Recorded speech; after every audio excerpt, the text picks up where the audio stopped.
I was round at Mum's earlier. She's invited us round for something to eat later. Well, that'd be good. We haven't been all together for a while.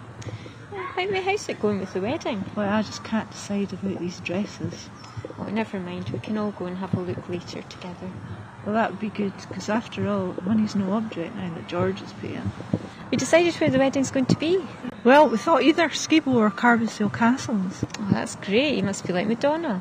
We decided on the date. Well, not really. Well, make sure it's in the school holidays so Joan can take all her family.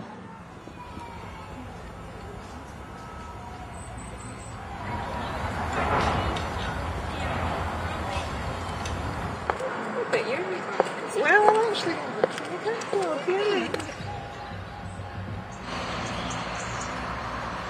I'm excited about the honeymoon, though. It's going to be in the Caribbean. Oh, that sounds fantastic. And have you thought about where you're going to live? Well, he's got a mansion in the country. I think we're going to live there. But don't worry, we won't lose touch. He's got a flat in the new town as well.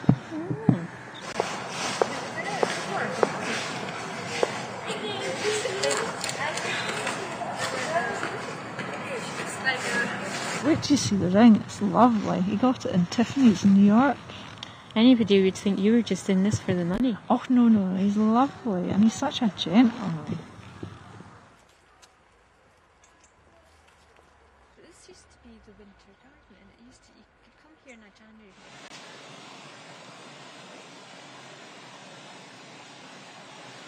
So Kathleen, did George take early retirement? Yeah, he had to have a heart bypass, and he just retired there and then. He still keeps in touch with his work, though. He sends his secretary flowers on her birthday. Oh, does he?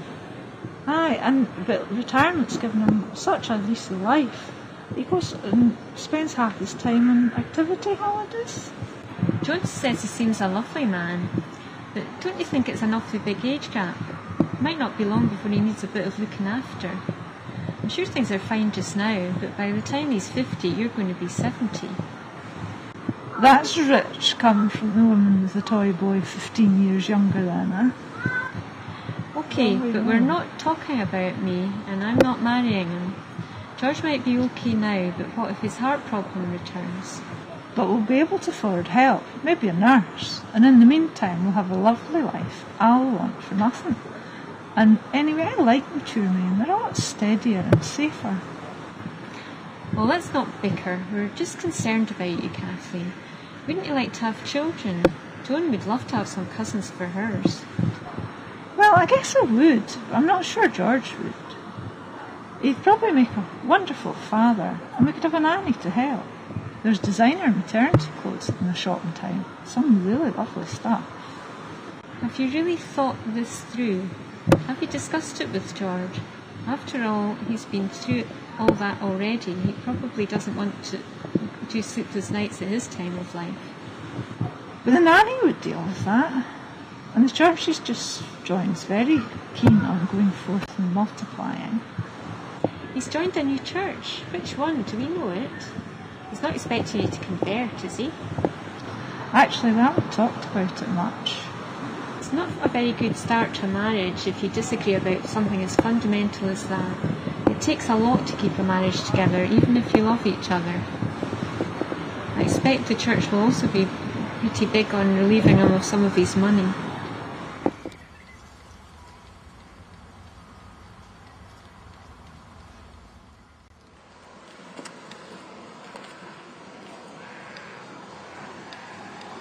We just worry about you, Kathleen.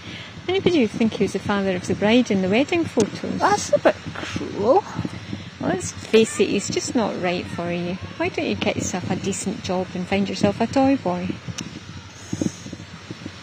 But it's so nice to have someone who appreciates me. And he's very generous. I would feel so bad about letting him down. And after he paid off my credit cards for me, he'd be broken-hearted. Well, better to let him down now rather than regret it later. And what about Tom? He's always liked you, and he's just got a really well-paid new job. Oh, do you think so? But how could I break it to George? He'd be devastated. Well, do you want me to come with you and give you some moral support? Oh, would you? Oh, but he'd be so hurt, heartbroken. But Kathleen, you've really got no option. Oh, hang on.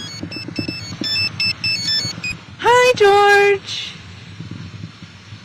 You're doing what? Calling it off? But I thought you loved me. Your secretary? God, George, you're a bastard. What's happened? What's he done?